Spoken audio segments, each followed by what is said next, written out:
Okay, this is a classification based on the heat treatment temperature. That is a full annealing, partial annealing, and the subcritical annealing. In the full annealing, we are heating the sample above the upper critical temperature, that is the A3 line, and we are heating uh, and we are getting the uniform microstructure as austenitic microstructure, and then we are cooling very slowly. Okay, the heating rate, see the heating rate, this is a start temperature, whereas cooling rate, this is a end temperature. See, this is the start and this is the holding time, and this is the rate. See, this is the end of this one. Cooling is very slower compared to that of the heating. And whereas a partial annealing, we are heating the sample in between the A1 and A3 temperature.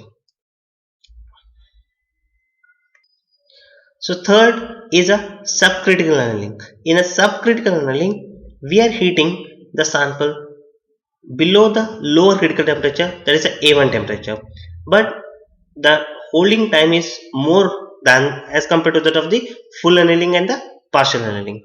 And then again we are cooling with very slowly, as similar case in that of the other two annealing process.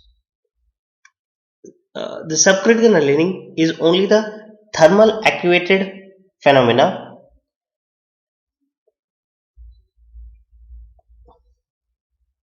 There is no a phase transformation takes place in this subcritical annealing. It just the thermally activated phenomena such as recovery, recrystallization, and the grain growth can be removed. The agglomeration of the carbides also can be removed with the help of this subcritical annealing.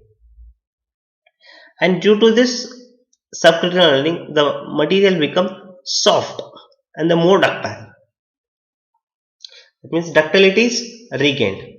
This improves the ductility. This is all about the classification of the annealing heat treatment.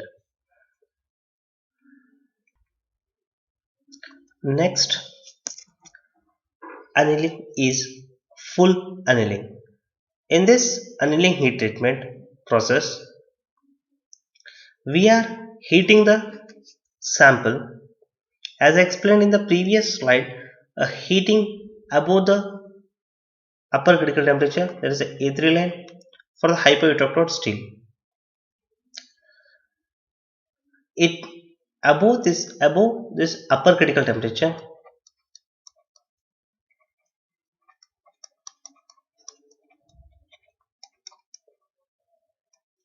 it is completely gamma phase, that is austenitic phase, followed by, and it after getting a single phase or single austenitic region, we have to cool it very slowly. So what is the importance of this slow cooling? I will explain the in further. The hypoelectrode steel is heated 30 to 50 degrees Celsius above the upper critical temperature and hold it for a predetermined time, followed by the slow cooling is required, such as furnace cooling is maintained. Due to this, so why we are maintaining this slow cooling?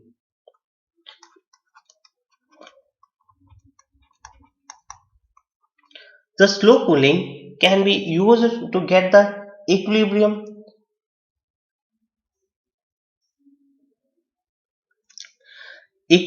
phases, can be obtained with the equilibrium phases as shown in the phase diagrams.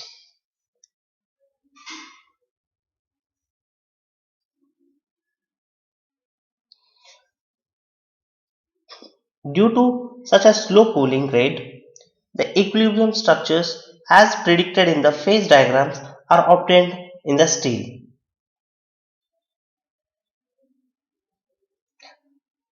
The steel is heated above the upper critical temperature in order to get the homogeneous austenitic region. Because of these reasons, we are heating above the upper critical temperature. And we are thinking that why we are mentioning hypoelectrode steel, why not hyperelectrode steel? If we are heating the hyperelectrode steel Above the ACMS line, there is upper critical temperature, while slow cooling. So I will explain with a whiteboard. That's better.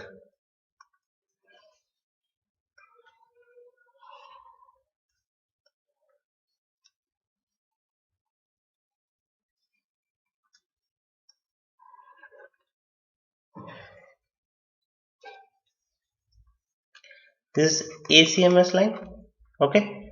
So while we are heating and cooling, this is alpha, this is gamma, this is alpha plus gamma, this is Fe3C, gamma plus Fe3C. We will get right. So this is hyper steel and this is hyper steel. If we are heating here, consider we are heating this hyper steel above the ACMS line, and while doing slow cooling, equilibrium phases as that of the phase diagram can be obtained. That is cementite we are getting along with the perlite.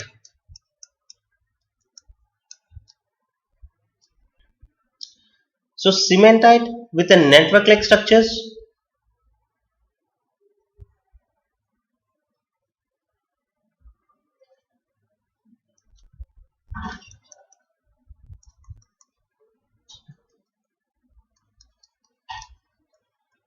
This is perlite and this is a network like structures of cementite we are getting. This is very brittle in nature and this structure is very poor in the mechanical property. So there is no use of doing such obtaining such a microstructure. That's why we are not heating the sample above the ACMS line. Just we are heating above the lower critical temperature, that is the A1. I am stressing, I am explaining this one because most of the interview they will ask why the hyper steels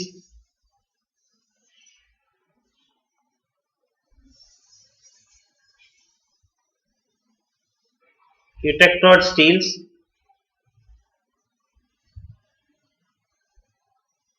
are heated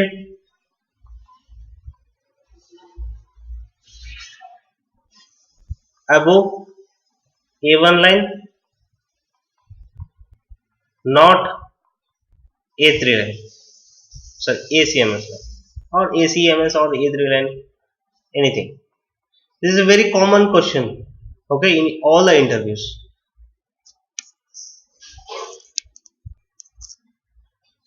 This is why we are not hitting. This is not preferred for the hyper steel. Austenalitic, and one more is important point is the grain size. When we are heating the above the upper critical temperature for the hyper steel, the grain size is minimum. And whereas when we are heating for the eutectode steel above the A1 line, same, the grain size is minimum. Due to this minimum grain size, we can get, okay, the grain size is minimum, austenality grain size is minimum for the both hypo steel as well as eutectode steel. And we can improve the heat treatment also. Sorry, improves the machinability of the medium carbon steels to a great extent. And almost all the castings and the rolled products and forged products are subjected to this full annealing treatment to improve its mechanical properties.